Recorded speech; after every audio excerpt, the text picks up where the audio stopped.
Good morning everyone, this is Siddharth Singh. आज हम chapter 10 discuss करने वाले हैं। अवर सोसाइटी, हमारा समाज। कुछ पॉइंट्स हैं आपके। फर्स्ट है आपका, what is the structure of our society at present. वर्तमान में हमारे समाज का स्वरूप कैसा है। How education and democracy are helpful in the upliftment of society. समाज के उत्थान में शिक्षा और लोकतंत्र किस प्रकार सहायता करता है। What are the major social problems. आपकी जो प्रमुख सामाजिक समस्याएं हैं वो कौन कौन सी हैं। आखिरी है आपका, measures taken for the upliftment of SC ST and OBC other backward class. अनुसूचित जाति, अनुसूचित जनजाति और अन्य पिछड़ा वर्ग जो है उसके उत्थान के लिए क्या क्या कदम उठाए गए हैं उसके बारे में। SC आपका शेड्यूल कास्ट होता है, ST आपका शेड्यूल ट्राइब होता है।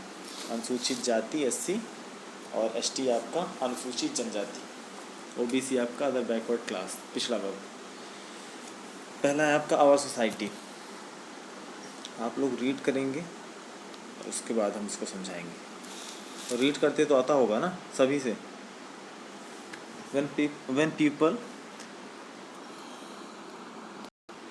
when people in an amicable and friendly environment, a society is formed. Individual is a unit of the family.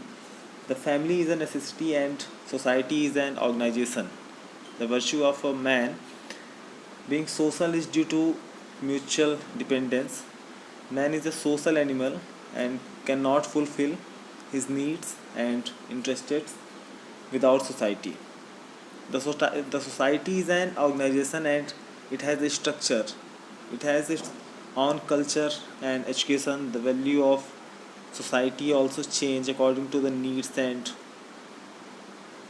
circumstances. Our society still suffers from the evils of narrow casteism. The stigma of untouchability persists even today. Position of women in India is not yet at par with men. Cases of child marriage, death feast, begging, drinking of liquor and drugs, addiction, dowry and various such problems exist in our world. इस तरह से read करना है, ये मैंने बता दिया है, बाकी आप ऐसे ही रीड करेंगे, बाकी मैं आपको समझा दूंगा। चलिए समझते हैं इसको।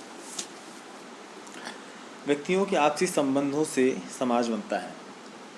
हमारे आसपास जो भी हैं सब लोग मिलके एक समाज का निर्माण करते हैं। व्यक्ति आपका परिवार की इकाई होती है। परिवार की इकाई का मतलब होता है कि एक फैमिली है, उसमें सबसे छोटा पार्ट आपका एक पर्टिकुलर व्यक्ति होता है, एक इंसान होता है। व्यक्ति परिवार की इकाई है। परिवार एक आवश्यकता है और समाज एक संगठन है। परिवार एक आवश्यकता है और समाज एक संगठन है। सोसाइटी एक ऑर्गेनाइजेशन है। आपसी निर्भरता के कारण सामाजिकता का गुण मनुष्य के स्वभाव से है। मनुष्य आपका सामाजिक प्राणी है। हम और आप सामाजिक प्राणी हैं और समाज से अलग रह के हम अपनी ज़रूरतों और हितों को पूरा नहीं कर सकते हैं, क्योंकि हमें हर किसी चीज़ के लिए किसी न किसी पर निर्भरता हमारी होनी ही होनी है। जैसे मान लीजिए आप अगर अकेले रहना चाहते हैं, अकेले, सिर्फ अकेले, आसपास कोई नहीं, हमको किसी सहायता नहीं लेनी है, तो पॉसिबल नहीं है ना। आप क्या क्या अपनी ज़रूरतों को पूरा करने के लिए क्या क्या आप बना सकते हैं, या खेती करके उगा सकते हैं। अनाज उगा लेंगे, कपड़े कहाँ से लाएंगे, बीमार हो गए तो दवाइयाँ कहाँ से मिलेंगी। तो मनुष्य आपका सामाजिक प्राणी है और सभी लोग मिलके एक दूसरे की सहायता से इस समाज को आगे बढ़ा सकते हैं, है ना। अपनी हितों और ज़रूरतों के लिए हम एक दूसरे के ऊपर निर्भरता दिखाते हैं। समाज आपका एक व्यवस्था है, इसकी एक संरचना होती है, एक स्ट्रक्चर होता है। समाज के अपने संस्कार और शिक्षा होती है। जब भी परिस्थितियाँ आपकी बदलती रहती हैं और आवश्यकता बदलती रहती है, तो उससे समाज की मान्यताओं में भी आपका चेंजेस होते रहते हैं, है ना। उसके संस्कार और शिक्षा में भी चेंजेस होते रहते हैं, जैसे जैसे समाज की सोचने की क्षमता में परिवर्तन होता रहता है। हमारे समाज में अभी भी कुछ समस्याएं तो अभी भी हैं। चाहे आप जाति संकीर्णता देख लें। जाति संकीर्णता जाति तौर पे जो दिक्कतें होती हैं उसको मैंने उसको हमने पिछले चैप्टर्स में डिस्कस किया है कि तब तक दिक्कत नहीं होती है जब आप सिर्फ अपना भला सोचें और दूसरों की अवहेलना ना करें। आप परस्पर संबंध बना के चलें, आपस में कोई भेदभाव नहीं हो, सभी लोग एक दूसरे को बढ़ाने का काम करें, तो आपका समाज बेहतर तरीके से आगे बढ़ सकता है। जाति संकीर्णता हमने पढ़ा था। छुआछूत, उसके बारे में हमने पढ़ा था कि जातीय तौर पे छुआछूत आपका होना नहीं चाहिए। भाई इंसान सभी हैं, आप भी हैं, हम भी हैं, अगला भी है, तो इस तरह से आपका छुआछूत वाला सिस्टम तो होना नहीं चाहिए। हालांकि गंदगी से आप छुआछूत कर सकते हैं, ये मैंने आपको बताया था। गंदगी से आप छुआछूत कर सकते हैं, नहीं किसी इंसान से उसकी जाति के आधार पे अगर छुआछूत करना तो ये आपका कानूनन जुर्म भी है, और दूसरा ह्यूमैनिटी तौर पे भी सही नहीं है। स्त्रियों को पुरुषों की समान स्थिति प्राप्त नहीं हो सकी है, ये भी एक समस्या है। देखिए धीरे धीरे इसका उपाय भी हो रहा है। आपका वुमेन्स की शिक्षा के लिए, एजुकेशन के लिए कई पॉलिसीज़ निकाली गई हैं, उनके लिए आरक्षण की व्यवस्था भी की गई है। तो स्थिति में धीरे धीरे सुधार हो रहा है, और आगे आने वाले टाइम पे ये आपका बराबर हो जाएगा। इसके अलावा और भी कई समस्याएं हैं। आपका सबसे पहला बाल विवाह आपका अप्रॉक्सीमेटली ख़त्म हो चुका है। अब मुझे नहीं लगता है कि बहुत हैवियर तरीके से बाल विवाह आपके होते होंगे। राजस्थान के भी कई सारे क्षेत्रों में अगर कहीं पे आपको बाल विवाह मिल जाए, लेकिन फिर भी अब लोग जैसे जैसे एजुकेट हो रहे हैं तो वो ऐसी कुरीतियों को छोड़ना ही चाह रहे हैं। तो बाल विवाह आपका लगभग ख़त्म हो चुका है ना। मृत्यु भोज का मतलब होता है जब किसी के यहाँ डेथ होती है तो 13वीं जब होती है उसमें एक काफ़ी बड़ा प्रोग्राम किया जाता है, सभी को इनवाइट किया जाता है खाने पीने के लिए, है ना।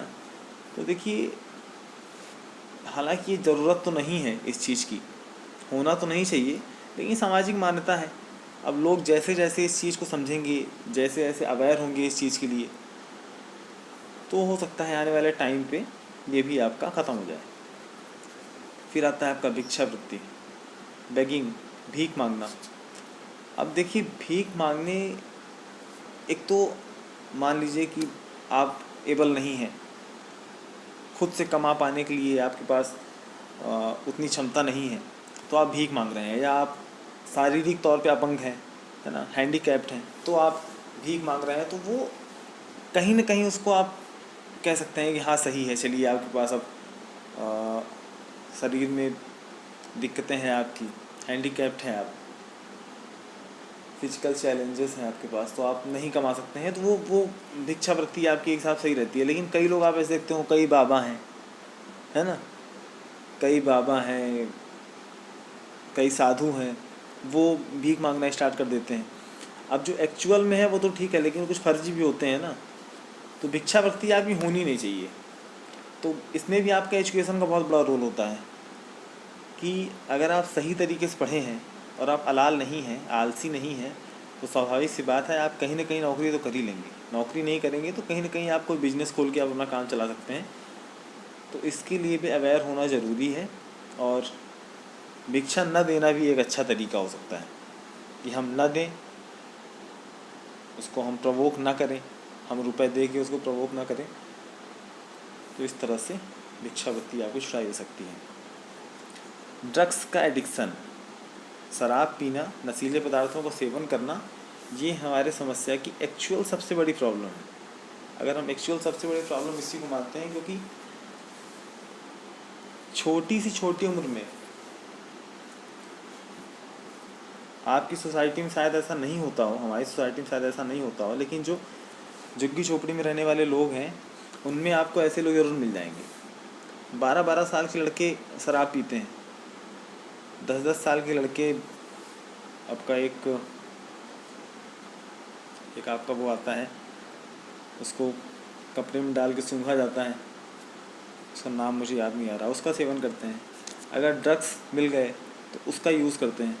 तो ये सबसे बड़ी समस्या है। इससे आपका देखिए नस्ल भी ख़राब होती है, समाज भी ख़राब होता है, सोसाइटी भी जाती है, रुपए पैसे भी जाते हैं और नाम भी जाता है।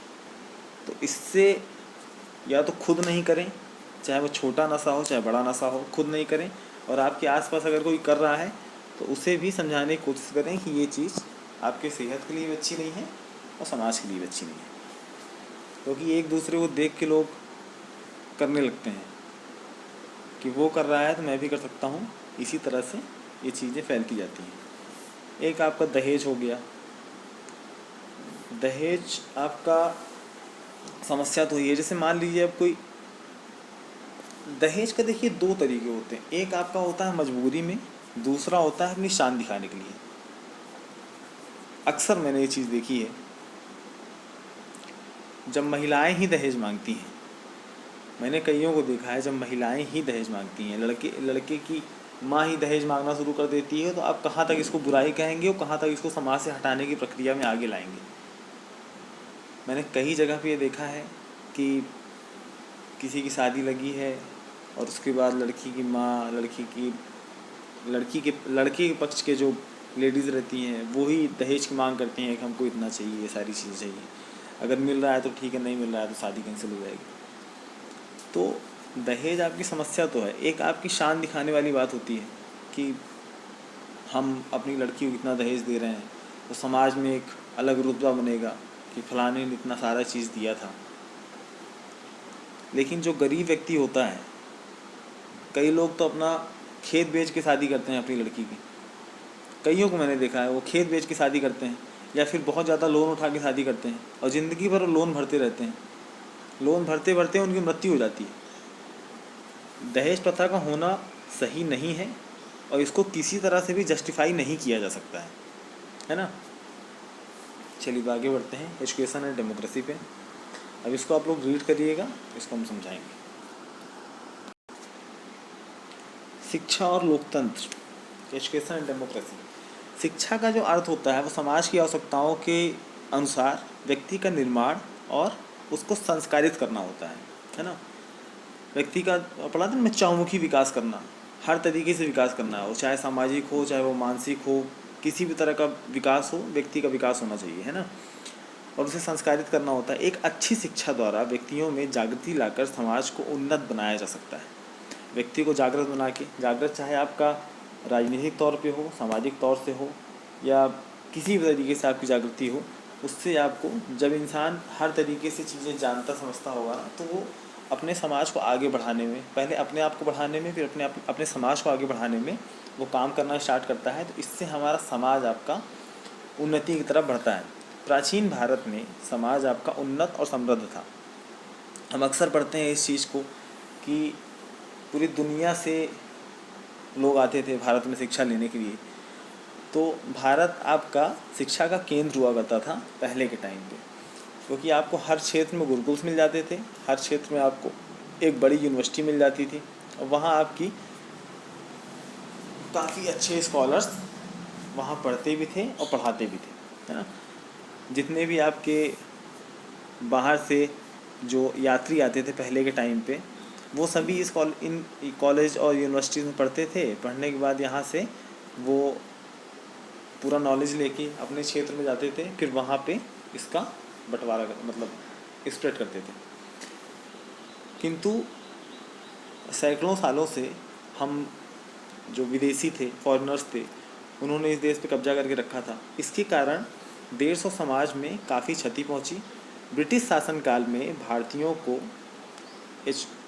शिक्षा की कोई अधिक महत्व नहीं दिया गया था और जो टेक्निकल एजुकेशन था वो ज़ीरो था। घरेलू उद्योग धंधों को प्रोत्साहित नहीं किया गया था। जो इंडस्ट्रीज़ वगैरह थी, जो कुटीर उद्योग होते हैं, जो छोटी इंडस्ट्रीज़ होती हैं, उनको प्रोत्साहन नहीं दिया गया था। जितने भी अपने देश में जो भी इंडस्ट्रीज़ थी सबको बंद कर दिया गया था। उसको हमने पढ़ा हुआ है किस तरह से बंद किया गया था। स्वतंत्रता प्राप्ति के पश्चात भारत ने बड़ी संख्या में schools, universities, technical education system, तकनीकी शिक्षा संस्थान की स्थापना कर अधिक से अधिक लोगों को एजुकेट करना शुरू किया। वर्तमान में शिक्षा को समुचित महत्व दिया जा रहा है।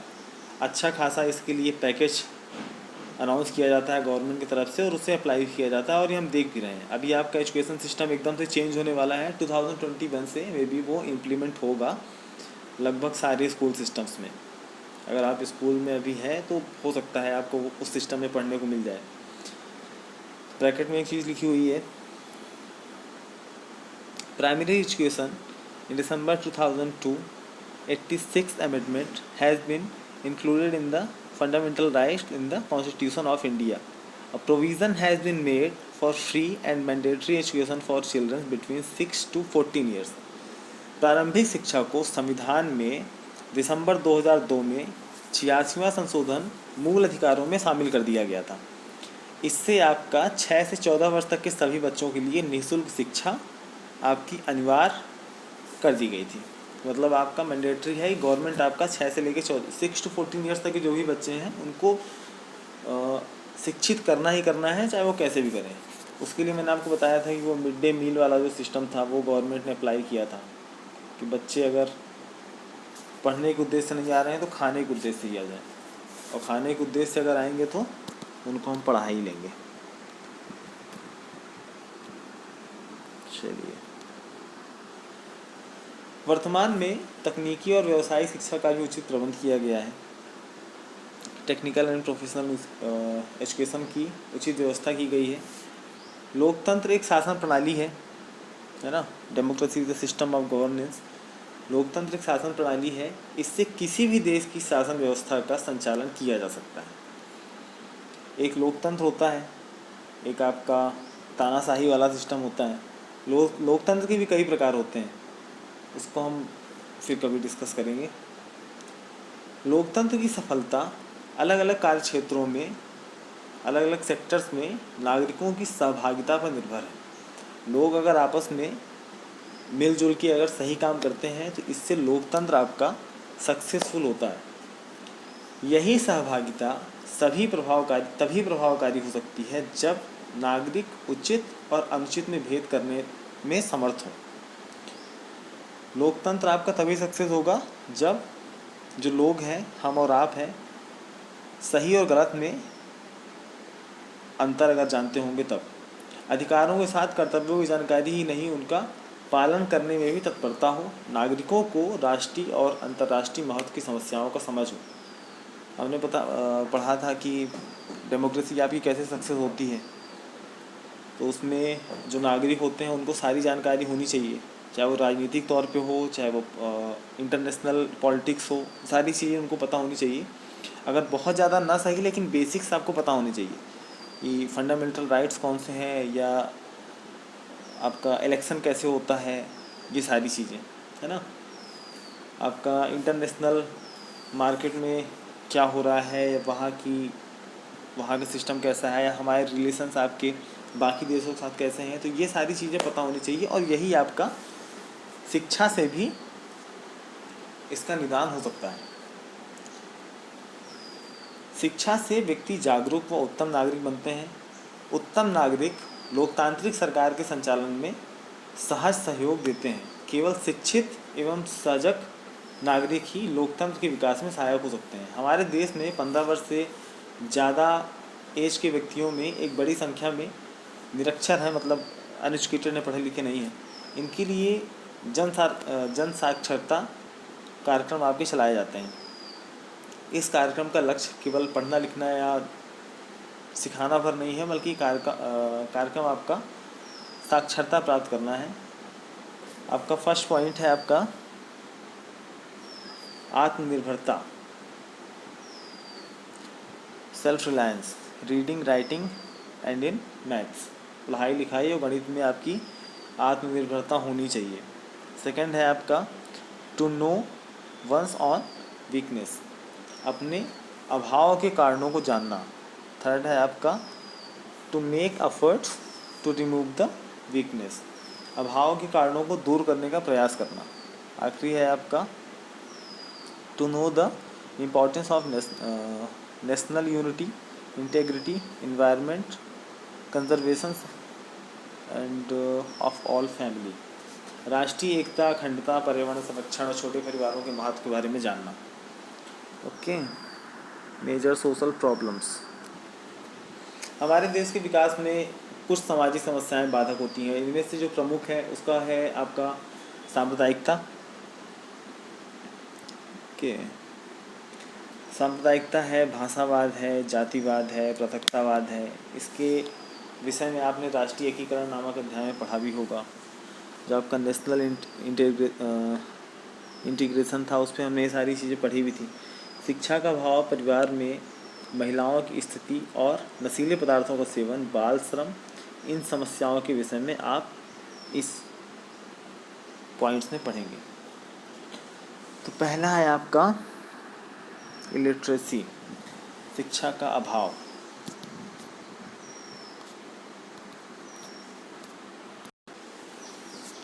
लोकतांत्रिक राज्य के लिए शिक्षा बहुत ज़रूरी होती है। शिक्षित नागरिक लोकतंत्र के विकास में सहायक होते हैं। शिक्षित व्यक्ति अलग अलग सामाजिक जो भी बुराइयां होती हैं, सामाजिक बुराइयां होती हैं, उससे खुद को दूर रखने की कोशिश करता है और भी व्यक्तियों को इसके लिए प्रेरित करता है कि आप भी इन चीज़ों से दूर रहें। भारत में प्राचीन काल से ही आपका एक सुव्यवस्थित शिक्षा की परंपरा रही है। ब्रिटिश काल में आपका सीमित प्रयास किए गए और केवल 18% लोग ही शिक्षित हो सके।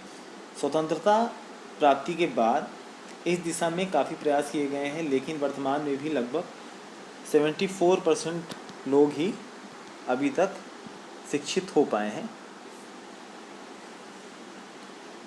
अभी भी आपकी एक काफ़ी बड़ी संख्या अशिक्षित है।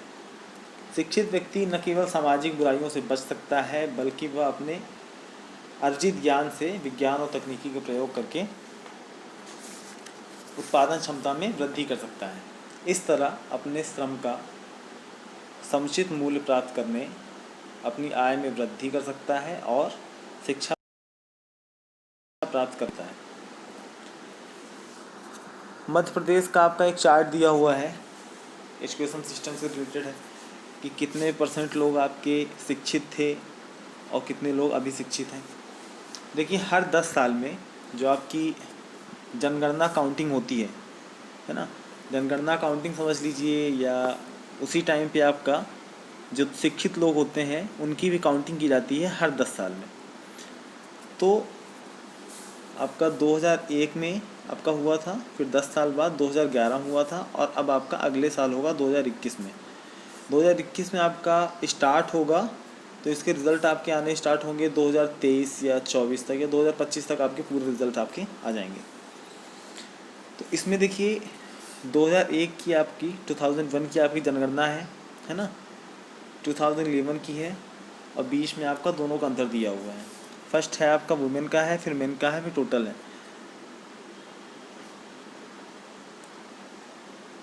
कितने लोग लिटरेसी पे थे, कितने लोग साक्षर थे 2011 में। महिलाओं की संख्या आप देख सकते हैं 50.3 है। यही आपका 2011 में 59.2 है।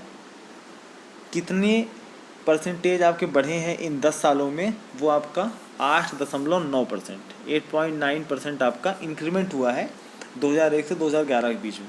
अब हो सकता है कि इतना ही % आप और मान लीजिए, हो सकता है जो आपको अगला देखने को मिले में भी हो सकता है कि 69% हो या 70% हो गया हो एजुकेशन आपका, लिटरेसी आपका विमेंस में। ऐसे आपका पुरुषों में देख लीजिए, है ना, मेंस में आपका 76.1 था 2001 में, यह आपका 2011 में आपका 78.7 हो गया।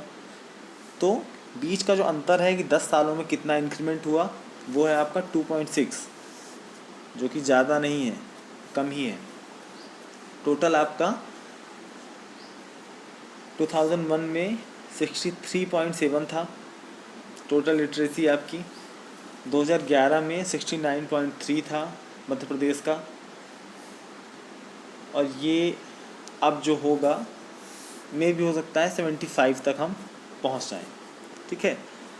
अब हमारी सरकार जो पढ़े लिखे नहीं हैं उनको साक्षर बनाने के लिए, एजुकेट करने के लिए, लिटरेट बनाने के लिए कई सारी योजनाओं का निर्माण कर रही है। योजनाओं का निर्माण कर रही हैं और बच्चों को पढ़ाने के लिए स्कूल लाने का भी भरसक प्रयास किया जा रहा है।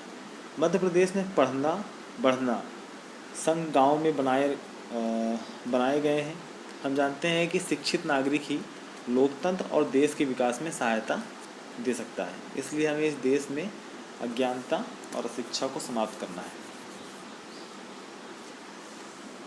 पोजीशन ऑफ वुमेन, महिलाओं की स्थिति।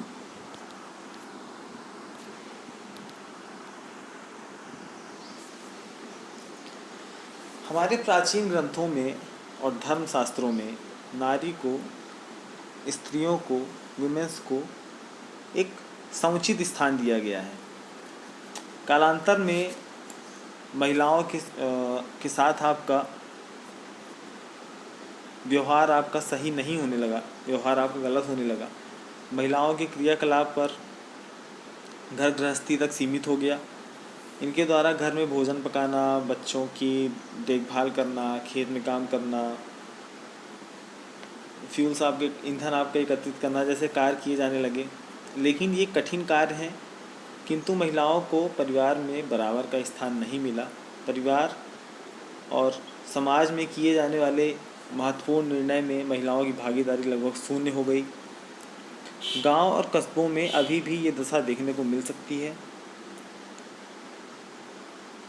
वर्तमान में शहरों में जहां महिलाओं और पुरुषों के द्वारा किए जाने वाले कार्यों को भी किया जा रहा है, फिर भी उन्हें घर में बच्चों की देखभाल या घर का काम करना जैसे अनिवार्य समझा जाता है। लेकिन हमारा समाज पुरुष प्रधान है। अब बदलते समय के साथ इस दृष्टिकोण में परिवर्तन लाना ज़रूरी है। अब सेवा के अनेक क्षेत्रों में जैसे शासकीय, अशासकीय, पुलिस और मिलिट्री जैसी सेवाओं में, विज्ञान और खेल के क्षेत्र में बहुत सारी महिलाएं आपकी सफलतापूर्वक कार्य कर सकती हैं। कुछ परिवारों में कम दहेज लाने पर प्रताड़ित करना, बालिका के जन्म लेने पर दुखी होना जैसे भेदभावपूर्ण व्यवहार देखने सुनने में आते रहते हैं।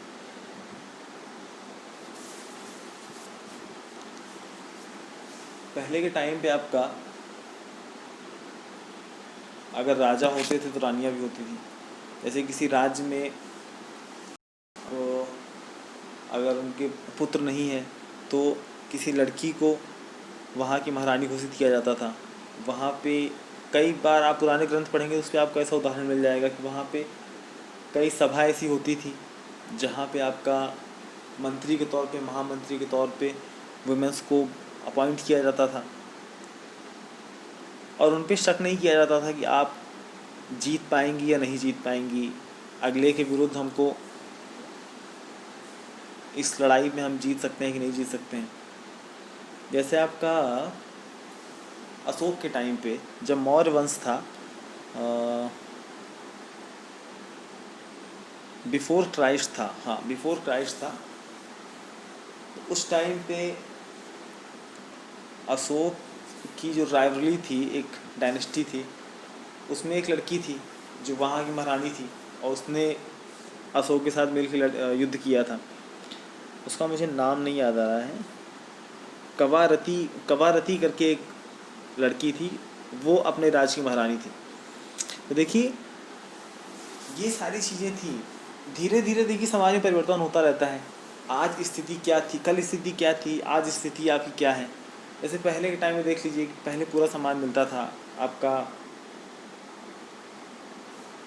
राजपाट में सहयोग मिलता था, मंत्री, महामंत्री या फिर महारानी तक का पद मिलता था। धीरे धीरे ये स्थिति में बदलाव होता गया, है ना। स्थिति बदलती गई। उसके बाद आज आप देख रहे हैं कि आज से लगभग 30-40 साल पहले तक आपकी स्थिति, वुमेन्स की स्थिति देखिए बहुत ख़राब थी। अब इंसान चाहे कुछ भी कहे डिफेंड करने के लिए, लेकिन स्थिति ख़राब तो थी। अब लेकिन धीरे धीरे वो स्थिति में सुधार हो भी रहा है। आने वाले टाइम पे ये आपका स्थिति में काफ़ी सुधार हो भी जाएगा।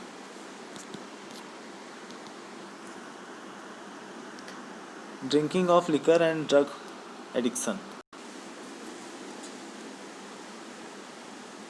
नशीले पदार्थ का सेवन ड्रिंक करना या स्मोक करना दोनों आपका एक सामाजिक बुराई है।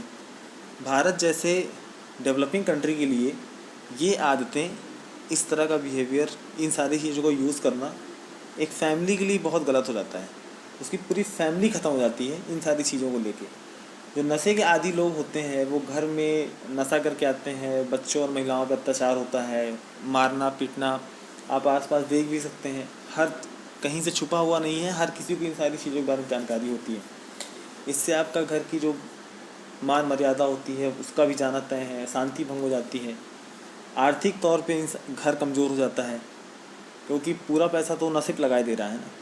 देखिए, थोड़ा बहुत नशा करना उसमें इतनी आर्थिक दिक्कतें नहीं आती हैं। जैसे मान लीजिए कोई बहुत ज़्यादा ड्रिंक करता है या कोई ड्रग लेता है, ब्राउन शुगर हो गया, इन सारी चीज़ों को, जो चीज़ें आपकी बहुत महंगी आती हैं, इससे आपका देखिए रुपए पैसे तो जाते ही हैं, आपका मानसिक तौर पे आप मानसिक स्तर आपका सही नहीं रहता है।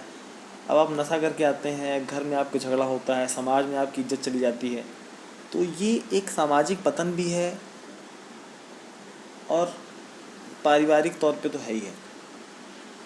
ऐसे परिवारों का समाज में सम्मान भी कम होता है। आजकल आपका सिटीज़ में जो टीनेजर्स हैं, जो नए लड़के हैं, उनमें आपका स्मैक हो गया, ब्राउन शुगर हो गया, गुटखा स्मोकिंग का आपका जो यूज़ करना है, इसको इन्होंने फ़ैशन मान लिया है कि अगर हम ये सारी चीज़ें करेंगे, टीवी पे भी दिखाई जाती हैं, हीरोज़ भी करते हैं, विलन्स भी करते हैं, उनके लिए बहुत तालियां बजती हैं, तो हम क्यों नहीं कर सकते हैं, तो हमारे लिए भी तालियां बजेंगी।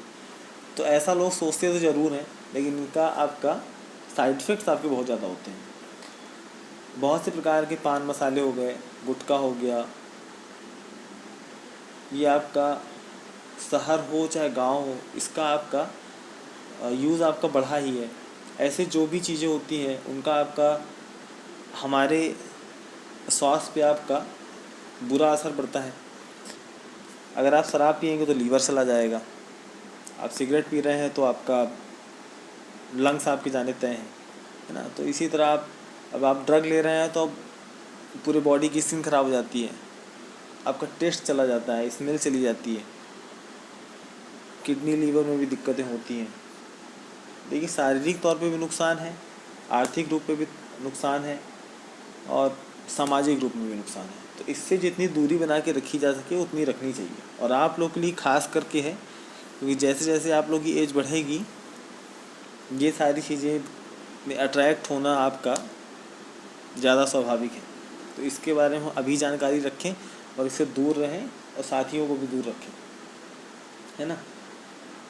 इससे आपका इसके सेवन से बचना और लोगों को भी आपका इसके लिए हतोत्साहित करना चाहिए, कि उसके लिए जागरूक करना चाहिए कि सारी चीज़ें हम ना करें तो ज़्यादा बेहतर है। वर्तमान में आपका गवर्नमेंट जो है कानून बना के सार्वजनिक जो भी स्थान है, जो पब्लिक प्रॉपर्टीज़ हैं, जैसे आपका बस स्टेशन हो गया, रेलवे स्टेशन हो गया, ऐसी जगहों पे आपका ड्रिंक करना या स्मोकिंग करना आपका एक अपराध की श्रेणी में रखा गया है।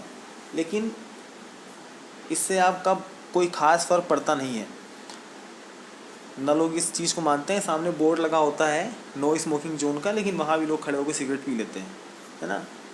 तो इसके लिए तो गवर्नमेंट थोड़ा सा और कड़े कानून बनाए, या तत्काल चालान काटे, एक हैवी चालान काटे, या फिर तत्काल जेल हो, तभी इन सारी चीज़ों से छुटकारा मिल भी सकता है। जैसे जिनको नशे की लत लग जाती है बहुत ज़्यादा और उनकी लत छूटती नहीं है, और इसी नशे के चलते इनकी हेल्थ आपकी बिगड़ जाती है, तो उनके लिए गवर्नमेंट सेक्टर हो गया या फिर प्राइवेट सेक्टर्स हो गए, एक रिहैब सेंटर चलाते हैं। वहाँ पे जैसी आपकी कैपेसिटी है, जैसे मान लीजिए आप बहुत दिन से नशा कर रहे हैं, सालों से नशा कर रहे हैं, तो उस नशे को छुड़ाने के लिए थोड़ा सा समय लगता है, तो थोड़ा ज़्यादा दिन तक रिहैब सेंटर में आपको रखना पड़ेगा, 3 महीने, 4 महीने, 6 महीने, साल भर, इस तरह से लोग रखते हैं। तो ये जो नशा मुक्ति केंद्र है आपका, रिहैब सेंटर्स हैं, इसमें आपका आयुर्वेदिक दवाइयाँ भी दी जाती हैं, साइकेट्रिस्ट होते हैं जो आपका मनोवैज्ञानिक तौर पे आपको बदलने की कोशिश करते हैं, आध्यात्मिक तौर पे प्रवचन वगैरह होते हैं। तो सारे जतन किए जाते हैं कि वो व्यक्ति आपका दोबारा नशा छोड़ के समाज की मुख्य धारा में जुड़ सके, है ना। नशे की बुरी आदत के कारण आपके अपराध बढ़ते हैं, चारित्रिक आपकी कैरेक्टर्स आपका लूज़ होता है। इस दिशा में आपका गांधी जी द्वारा किए गए प्रयासों को सफलता मिली है। भारतीय संविधान के पार्ट 4 में राज्य के आपके जो नीति निर्देशक सिद्धांत हैं, हमने इसको पढ़ा भी था। राज्य के नीति निर्देशक जो तत्व होते हैं उसमें शराब और नशीली वस्तुओं के सेवन को रोकने के लिए सरकार को निर्देश दिया गया है कि यह गवर्नमेंट की ड्यूटी है। राज्य के जो नीति निर्देशक तत्व होते हैं वो गवर्नमेंट की ड्यूटी के अंदर आता है कि आपको ये चीज़ें करनी ही करनी है ना।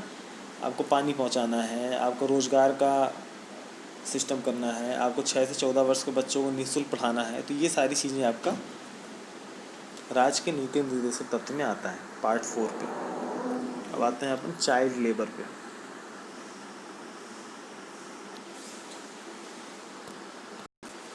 चाइल्ड लेबर ये आपका बाल श्रम, मतलब छोटे बच्चों से काम कराना। देखिए 14 साल के जो छोटे बच्चे होते हैं उनको किसी भी ऐसी फैक्ट्रीज पे काम नहीं कराया जा सकता है जहाँ पे जान का खतरा हो। जो भी आपकी एमिनेशन की जो कंट्रीज़ होती हैं, जहाँ पे बारूद बनते हैं, जहाँ पटाखे बनते हैं, जहाँ पे हैवी मशीनरीज होती हैं, जहाँ पे छोटे बच्चों की जान जाने का जोखिम ज़्यादा होता है, वहाँ पे 14 से छोटे वर्ष के बच्चों को नौकरी करना अलाउ नहीं है। 14 साल से ज़्यादा के बच्चों को अलाउ है कि आप किसी ऐसी जगह पे काम कर सकते हैं जहाँ पे जान का खतरा ना हो, ठीक है। उससे छोटे साल के बच्चे आपके कहीं पे भी जॉब नहीं कर सकते हैं, ऐसा गवर्नमेंट का रूल है ना। तो देखिए बच्चे इस देश का भविष्य हैं। भावी नागरिक होने के नाते बच्चों को शिक्षा प्राप्त करने का पूरा अधिकार है। इतना ही नहीं बल्कि उनके लिए भोजन, उनके लिए खाना पीना, कपड़े, उनकी मेडिकल सुविधा, उनका एजुकेशन, खेल कूद की भी व्यवस्था होनी चाहिए ताकि वे मजबूत और सही तरीके से भारत का निर्माण कर सकें और अपना खुद का भी निर्माण कर सकें। हमारी जो पॉपुलेशन है उसका एक बड़ा भाग, उसका एक बड़ा हिस्सा 14 वर्ष की एक एज के बच्चों का है, जिसको हम अनदेखा नहीं कर सकते हैं, जिसकी हम उपेक्षा नहीं कर सकते हैं। हमारा देश विकास की ओर आगे बढ़ रहा है। अभी हम डेवलपिंग कंट्री हैं, लेकिन आने वाले कुछ सालों में हम डेवलप हो जाएंगे। आज भी अधिकतर बच्चों को आपका पूरा सही तरीके से पौष्टिक आहार नहीं मिलता है, जिसमें सारे इंग्रेडिएंट्स हो, वो सारी चीज़ें भी नहीं मिलती हैं। भरपेट खाना मिल जाए उन बच्चों के लिए यही बहुत बड़ी बात होती है। सड़क किनारे सोते हैं, ये सर ढकने के लिए छत नहीं होती है, अच्छे कपड़े नहीं होते हैं, फटे पुराने कपड़े पहनते हैं। ठंड आ गई तो कहाँ रुकेंगे, क्या पहनेंगे, इसकी व्यवस्था नहीं होती है ना। जिन स्थानों पे रहते हैं, जहाँ पे रहते हैं, जैसे हम मान लीजिए मुंबई की धारावी है। मुंबई की धारावी आपका सबसे बड़ा स्लम है इस एशिया का, एशिया कॉन्टिनेंट है, इसका सबसे बड़ा स्लम है मुंबई में, महाराष्ट्र में धारावी। उस जगह पे आप चले जाएंगे ना तो आपको लगेगा, कुछ लोगों को लगता है ना कि हम अपना घर छोड़ के हम किसी बड़े शहर पे चले जाएं, तो वहाँ से जो निकलते हैं ना वो सीधे धारावी ही जाते हैं। और वहाँ की ज़िंदगी आपकी नरक के बराबर ही है ना। वहाँ पे साफ़ सड़कें हैं, न पीने का अच्छा पानी है, चारों तरफ आपका, अब समझ जाइए आप। कुपोषण, अशिक्षा, बाल दुराचरण, अपराध, निर्धनता, इन सारी चीज़ों की आपकी वृद्धि होती चली आ रही है। अपना पेट भरने के लिए और अपनी फैमिली की नीड्स को पूरा करने के लिए वो कम एज में ही काम करने के लिए मजबूर हो जाते हैं, जबकि उनकी एज अभी स्कूल जाने की है, पढ़ने की है। जैसे अब आप ये सोचिए, जैसे 14 वर्ष के बच्चे हैं, एजुकेशन सिस्टम के लिए देखिए हमारे देश को नंबर्स इसलिए कम मिलते हैं क्योंकि हमारा एजुकेशन सिस्टम अब पहले जैसा रहा नहीं। जैसे आपका गुरुकुल सख्त था, अब उस टाइम पे आप सोच लीजिए कि अब आपको लगेगा गुरुकुल में होता क्या रहा होगा। जो आपका पहली शल्य चिकित्सा थी, जिसको प्लास्टिक सर्जरी कहते हैं, पहली प्लास्टिक सर्जरी आपका भारत में हुई थी। और दुनिया की 2 सबसे बड़ी यूनिवर्सिटीज़ ने इसका दावा किया है कि इसको प्रूव किया है कि सबसे पहली आपकी जो सर्जरी थी, प्लास्टिक सर्जरी थी, वो इंडिया में ही हुई थी। और किस टाइम पे हुई थी? जब लोगों के पास पहनने के लिए ढंग के कपड़े नहीं हुआ करते थे। उस टाइम पे आपकी हज़ारों सालों पहले की बात है। तब आपकी शल्य चिकित्सा आपकी सबसे पहली बार भारत में हुई थी। तब का एजुकेशन सिस्टम और आज के इसके एजुकेशन सिस्टम में कितना बड़ा फ़र्क है, तो आप ये सोचिए। उस टाइम पे आपका हर क्षेत्र में पढ़ाई करवाई जाती थी। तो देखिए आज के टाइम पे भी ना गवर्नमेंट अब इस चीज़ पे जोर भी दे रही है कि सारे बच्चों को हमको पढ़ाना चाहिए। अब जैसे आईआईएम है आपका, है ना, आईआईटी है। अब उससे पढ़े बच्चे कहीं भी आपका बेरोज़गार नहीं घूमते हैं, सबकी नौकरी लग जाती है। तो इस तरह से गवर्नमेंट एक प्लान कर रही है कि छोटे से लेके बड़े स्तर तक सारी जो एजुकेशन है आपका वो टेक्निकल बेस पे हो, है ना। हम सिर्फ किताब पढ़ा के रटाना नहीं चाहते हैं, हम उसका प्रैक्टिकल भी कराना चाहते हैं। भाई आईआईटी का पढ़ा हुआ लड़का वो फेल इसलिए नहीं होता है आपके सोसाइटी में क्योंकि उसको सिर्फ किताब का रटा हुआ ज्ञान नहीं है, उसको उस किताब के ज्ञान का प्रैक्टिकल भी पता है कि उसको किस तरह से किया जाता है ना। तो गवर्नमेंट हालांकि कोशिश पूरी कर रही है और चाइल्ड लेबर भी आपका धीरे धीरे कम हो रहा है। चलिए आगे बढ़ते हैं। Welfare of the schedule caste, schedule tribe and other backward classes.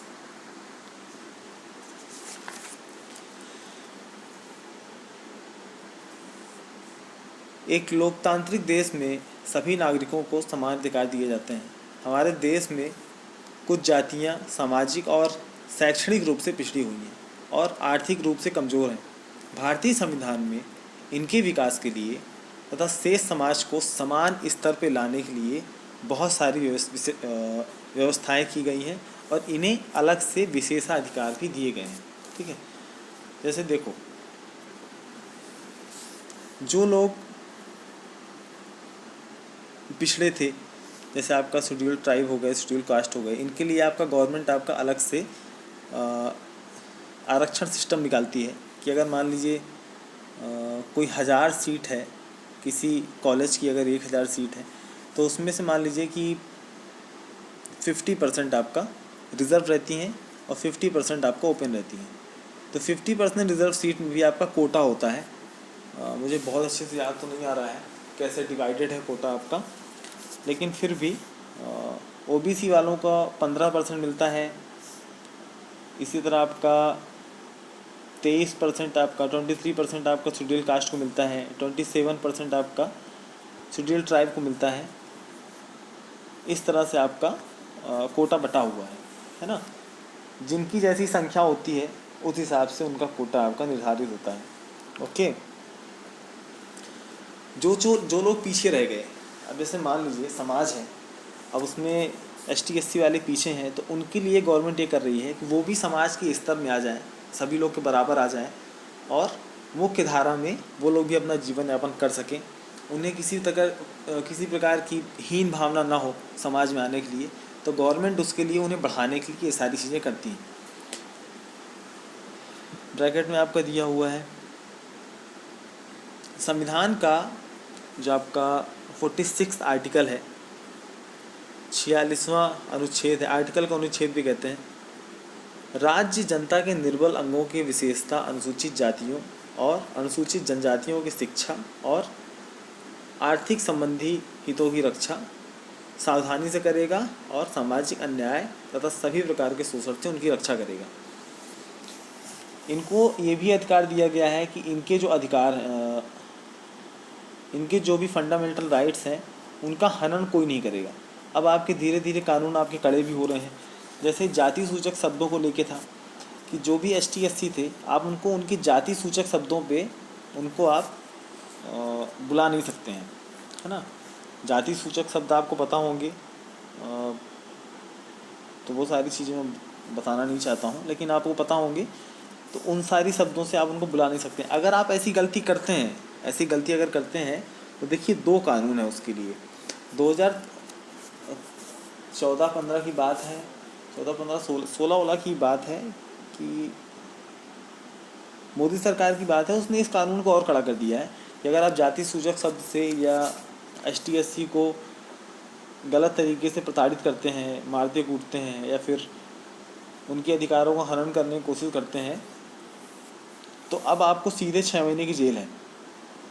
6 महीने तक आपको जेल में ही रहना पड़ेगा। उसके बाद आपका जमानत का प्रावधान है, उसके बाद आपको बेल मिलेगी। पहले ये सिस्टम था कि अगर आपने ऐसा कुछ बोला है या नहीं बोला है तो उसकी पहले प्रॉपर जांच होती थी। अगर जांच में आप दोषी पाए जाते हैं तो आपको जेल होगी, साथ में आपको जुर्माना देना पड़ेगा। जो भी गवर्नमेंट का रहता था वो स्टेट गवर्नमेंट वसूल करती थी और उसके बाद अगले व्यक्ति को दिया जाता था जिसके लिए आपने बोला है ना। तो अब ये है कि आपको सीधे जेल हो जाएगी और उसके बाद देखा जाएगा कि आप सही थे कि नहीं। अगर आप सही थे तो 6 महीने की जेल काट लीजिए, उसके बाद वापस आ जाइए। गलत है तो 6 महीने की जेल तो हो रही है, अभी 2 साल की और जेल बढ़ जाएगी। तो ऐसा आपका होता था। ये सिर्फ इसलिए है कि आप इनका शोषण न करें, इनको समाज में मुख्य धारा में आने दें और अपने साथ बनाए रखें, ठीक है।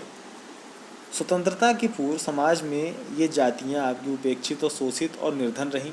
वर्तमान में भी इनमें निर्धनता और इनके पास रुपये पैसे नहीं हैं, एजुकेटेड नहीं है। कभी कभी इनके शोषण और अत्याचार की घटनाएं आपकी आज भी सुनी जा सकती हैं। इन जातियों की अपनी सामाजिक विशेषताएं हैं और इनके संरक्षण और विकास के लिए स्टेट गवर्नमेंट द्वारा कई सारी व्यवस्था की गई है। पहला है आपका, भारत के संविधान में इनके हितों और अधिकारों का उल्लेख किया गया है। अप्रस्तुतता और अपराध घोषित किया गया। आर्टिकल 15 में आपका ये रोल दिया हुआ है। वैसे तो आपका इनका एक अलग सेक्शन बना हुआ है, लेकिन फिर भी आर्टिकल 15 पे आपका रोल दिया गया है कि आप इनसे छुआछूत नहीं रखेंगे, है ना। आप इनका शोषण नहीं करेंगे, आप इनको जाति सूचक शब्द नहीं बोलेंगे, और अगर आप ऐसा करते हैं तो आपको दंडित किया जाता है। आर्टिकल 15 करके एक मूवी भी आई है, मूवी अच्छी है, आप चाहें तो देख सकते हैं। सोसाइटी के ऊपर है और वैसी मूवीज़ आप लोग को देखनी भी चाहिए। सेकंड है आपका, संविधान द्वारा इन वर्गों को संरक्षण प्रदान किया गया है। इनकी जो विशेषताएं हैं उनको, उन विशेषताओं को बनाए रखने के लिए भी संविधान इनको एक विशेष दर्जा देता है और इनकी सुरक्षा का प्रावधान करता है। थर्ड है आपका, जो भी अन्याय होते हैं और शोषण होते हैं उनसे इनको मुक्ति दिलाने के लिए कानून आपका बनाया गया है। यही कानून जो हम अभी चर्चा कर रहे हैं। फिर है आपका, पार्लियामेंट में, लेजिस्लेटिव असेंबली पे, स्थानीय स्वशासन संस्थाओं में इनकी जनसंख्या के आधार पर आपका स्थान आरक्षित किया गया है।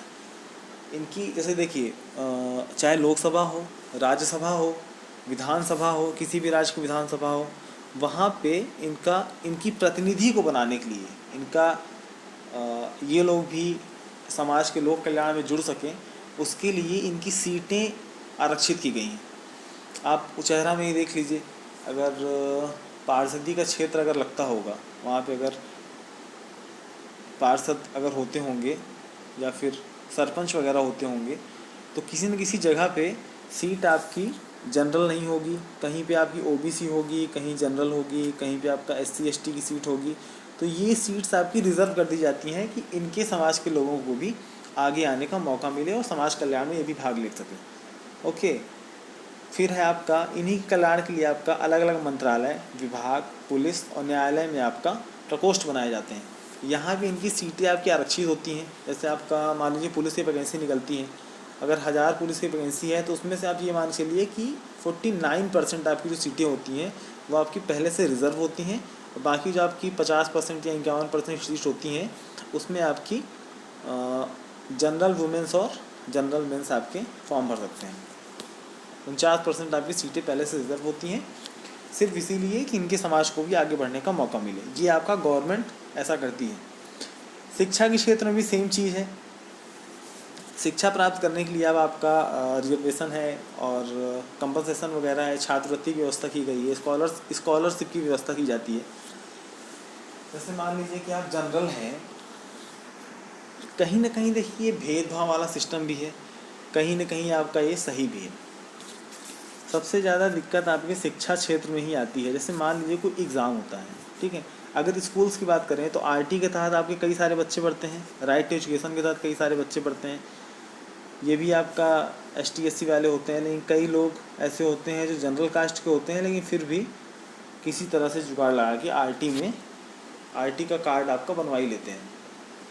असल में ये सारी चीज़ें उनके लिए हैं जो बहुत ही गरीब होता है, ये उनके लिए है, जनरल वालों के लिए तो पॉसिबल ही नहीं है। तो शिक्षा में देखिए होता है, गवर्नमेंट आपका इनकी फंडिंग करती है कि आप पढ़िए, पढ़ाएंगे हम, है ना। खाने पीने की व्यवस्था भी गवर्नमेंट करती है, ट्रैवलिंग व्यवस्था भी गवर्नमेंट करती है। साथ में इनको नंबर्स में भी बेनिफिट मिलता है। जैसे मान लो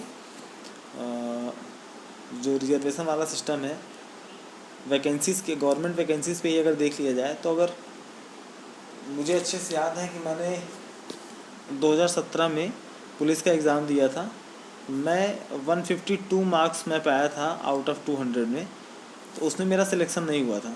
लेकिन साथ में एक लड़का था जो शेड्यूल ट्राइब था, उसका 114 मार्क्स था और उसका सिलेक्शन हो गया था। तो हो सकता है आज वो सब इंस्पेक्टर हो, मेरा नहीं हो पाया। तो ये देखिए भेदभाव वाली बात है कि हम 152 नंबर पाए, हमारा सिलेक्शन नहीं हुआ, वो 114 नंबर पाया, उसका सिलेक्शन हो गया। तो कहीं ना कहीं ये भेदभाव वाली बात भी है। कहीं ना कहीं देखिए कई लोग रियलिटी में ऐसे होते हैं जिनके पास वाकई समस्याएं होती हैं। तो सजेशन ये होना चाहिए कि अगर आपको उनकी समाज को ऊपर ही उठाना है और मुख्य धारा में लेके आना है, तो उनको आप आर्थिक तौर पे जितनी सहायता हो सकती है आप उनकी कर दीजिए, है ना। आर्थिक तौर पे उनकी सहायता कर दीजिए। अगर उनके पास पढ़ने के लिए पैसे नहीं है तो उनको पढ़ा दीजिए, लेकिन ऐसा नहीं है कि उनको नंबर में भागीदारी बना दीजिए, ऐसा नहीं होना चाहिए। चलिए आखिरी है आपका, निर्धारित न्यूनतम योग्यता प्राप्त कर लेने पर शासकीय सेवाओं में स्थान आरक्षित किए गए हैं। इन वर्गों को योग्यता संबंधी शर्तों में भी बहुत सारी छूटें दी गई हैं। ये वही वाली बात है जो भी हम आपको समझा रहे थे वैकेंसीज़ के बारे में, है ना। राष्ट्रीय अनुसूचित जाति जनजाति और अन्य पिछड़ा वर्ग आयोग की स्थापना की गई है। राज्यों में भी इस प्रकार के आयोगों का निर्माण किया गया है। जो ST/SC का एक अलग से आपका डिपार्टमेंट बनाया गया है, एक आप कमीशन बनाया गया, उसको मंडल कमीशन कहा जाता है। एक अलग मंडल कमीशन बनाया गया है और वो उनकी पैरवी करता है। शासकीय स्तर पर गवर्नमेंट लेवल पे आपका जो भी ST/SC और पिछड़ा वर्ग है उनके कल्याण के लिए विशेष ध्यान तो दिया ही जाता है, और साथ में इस पर भी निर्भर करता है कि हमारे शेष समाज की जो मानसिक स्थिति है वो भी इनके लिए सहयोगी रहे। वर्तमान में शिक्षा के प्रचार और प्रसार में जागरूकता से स्थिति में सुधार आया है। इन जातियों के लोग अब लोक सेवक, वैज्ञानिक, न्यायाधीश जैसे पद पर अपनी सेवा दे रहे हैं। इससे शिक्षा का प्रतिशत बढ़ा है, इनकी आर्थिक सामाजिक दशा में भी सुधार हो रहा है। ठीक है, चलिए चैप्टर 10 हो गया आपका, अब अगला आपका चैप्टर 11 रहेगा।